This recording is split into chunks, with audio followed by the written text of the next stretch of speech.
Olha só, lá no comecinho de 2026, a mais alta corte do Brasil, o STF, mandou um recado bem claro. O foco do ano seria a família.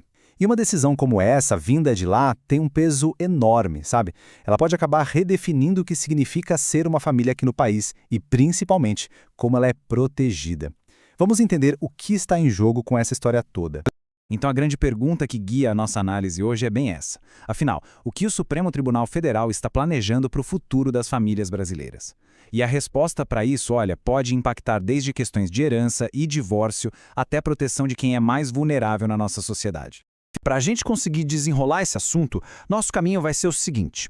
Primeiro, a gente começa pelo anúncio oficial. Depois, vamos ver na prática, com casos reais, como a família já está no centro das decisões. Em seguida, a gente descobre qual é o fio que amarra tudo isso, a proteção. E por fim, vamos entender o que essa agenda revela sobre o futuro. Então, vamos lá, vamos começar pelo evento que deu o pontapé inicial em toda essa discussão. A data para a gente marcar na memória é 2 de fevereiro de 2026. Nesse dia, numa sessão solene, o Supremo Tribunal Federal, o STF, iniciou seus trabalhos para o ano. Mas veja bem, isso não é um evento só para cumprir tabela, não. É um momento em que as prioridades da justiça brasileira são definidas para todos os tribunais do país. E quem fez o grande anúncio foi a figura principal da corte, o presidente do STF na época, ministro Edson Fachin. As palavras dele dão o tom e a direção para todo o poder judiciário no país. E o anúncio foi direto ao ponto. O foco principal para 2026 será o direito das famílias e sucessões. Na prática, isso coloca questões como herança, casamento, divórcio e um ponto-chave, a proteção familiar, lá no topo da pauta do judiciário. Certo, mas o que foco no direito de família significa de verdade no dia a dia? Para entender isso, não tem jeito melhor do que olhar para alguns casos concretos, que mostram como essas ideias já são aplicadas na vida real. Vamos pegar um primeiro caso, que traz uma questão fundamental sobre proteção. Como é que a justiça pode garantir um teto para uma herdeira que está numa situação super vulnerável, enquanto o inventário dos pais ainda está rolando? Em Goiânia, um juiz deu uma resposta bem inovadora para isso. Ele autorizou uma herdeira, que estava em situação de rua, a morar em um dos imóveis da herança dos pais, mesmo antes da partilha final. A chave para essa decisão foi o uso de um protocolo de julgamento com perspectiva de gênero, que reconheceu a fragilidade específica daquela mulher e a necessidade de agir rápido para protegê-la. Agora, vamos para outro cenário. Pensa numa pessoa que vive num imóvel por décadas. Será que esse tempo todo de moradia pode se transformar em direito de propriedade para os herdeiros dela? No caso lá de Porto Alegre, a resposta foi sim. As filhas de um homem que morou por 28 anos no apartamento conseguiram herdar a propriedade através de usucapião.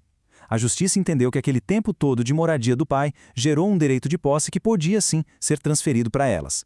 E aqui temos uma situação que, nossa, é muito comum depois que um relacionamento acaba. O que acontece com o imóvel que era do casal quando só um dos ex-parceiros continua morando lá? Será que existe alguma obrigação financeira?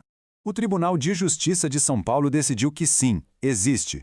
Uma mulher foi obrigada a pagar aluguel ao ex-marido porque estava usando com exclusividade o imóvel que pertencia aos dois.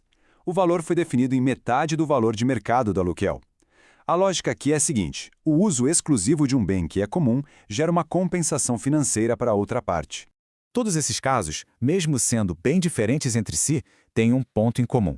E é justamente esse fio condutor que nos leva de volta lá para o anúncio do STF.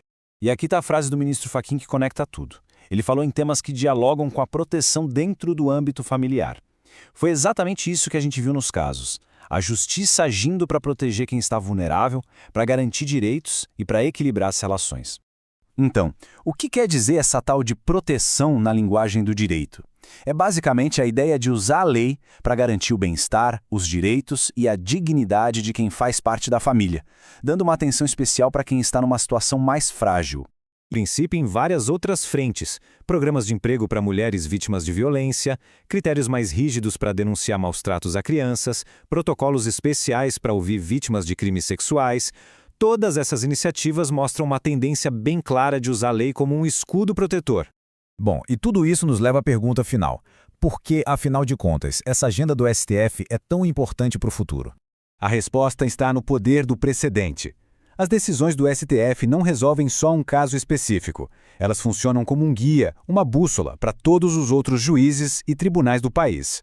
Quando o STF coloca um tema em foco, ele acaba gerando um efeito cascata em todo o sistema de justiça. E isso nos deixa com a grande questão para o futuro. Com a mais alta corte do país olhando com uma lupa para a família, que novos direitos e proteções vão surgir por aí. As decisões dos próximos anos não vão só resolver casos individuais, elas vão, aos poucos, redesenhar o próprio conceito de família no Brasil. O futuro, como a gente viu, já está em julgamento.